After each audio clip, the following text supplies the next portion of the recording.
Bertemu lagi dengan saya, Ibu Devi Valeriani, pengampu mata kuliah Ekonomi Pariwisata pada pertemuan ke-15 hari ini. Pertemuan hari ini bertopik atau bertemakan pembangunan pariwisata berkelanjutan atau Sustainable Tourism Development. Pembangunan sektor pariwisata dibangun, direncanakan dengan tujuan adalah bagaimana pariwisata tersebut dapat tumbuh dan berkembang secara berkelanjutan atau sustainable. Artinya tidak hanya dinikmati oleh generasi saat ini, juga dinikmati oleh generasi-generasi pada masa yang akan datang sesuai dengan zamannya.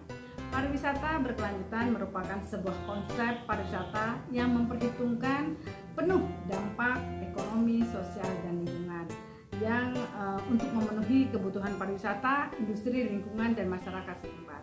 3 keyword yang ada pada pengembangan pariwisata berkelanjutan yaitu dampak sosial, dampak ekonomi, dan dampak lingkungan. 3 indikator ini atau 3 aspek ini merupakan satu kebutuhan yang sangat krusial yang harus ada dalam pengembangan pariwisata berkelanjutan, sehingga dampak atau indikator ekonomi, indikator sosial maupun indikator lingkungan tidak dapat berdiri sendiri. Mereka harus menjadi satu sinergitas dan satu harmoni untuk mencapai tujuan yaitu pariwisata yang berkelanjutan. Lingkungan, aspek yang pertama, yaitu bagaimana kita memanfaatkan secara optimal sumber daya lingkungan yang merupakan elemen kunci dalam pengembangan sektor pariwisata.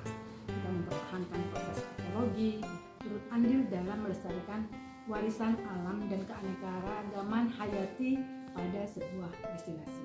Kemudian dari aspek sosial, bagaimana kita menghormati dan mempertahankan keaslian sosial budaya masyarakat setempat, melestarikan nilai-nilai warisan budaya dan adat yang telah ada, serta berkontribusi untuk meningkatkan rasa toleransi terhadap pemahaman antar budaya. Dari aspek ekonomi, kita harus memastikan bagaimana kegiatan ekonomi jangka panjang itu berlaku sustainable, memberikan manfaat sosial ekonomi kepada semua stakeholder dengan adil seperti adanya penyerapan tenaga kerja, pelayanan sosial, serta bagaimana kita memenuhi kebutuhan.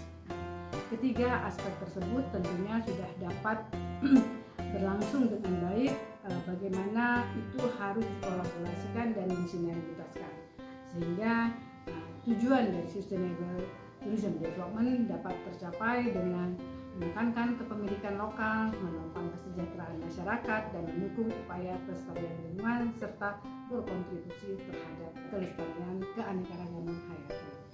Semua materi yang Ibu sampaikan ini yang adalah berupa ringkasan. Untuk materi lengkapnya silakan download atau tonton di YouTube Devi Valeriani dengan materi ke-15. Terima kasih, selamat belajar dan selamat untuk mengikuti ujian akhir semester pada tanggal 6 Juni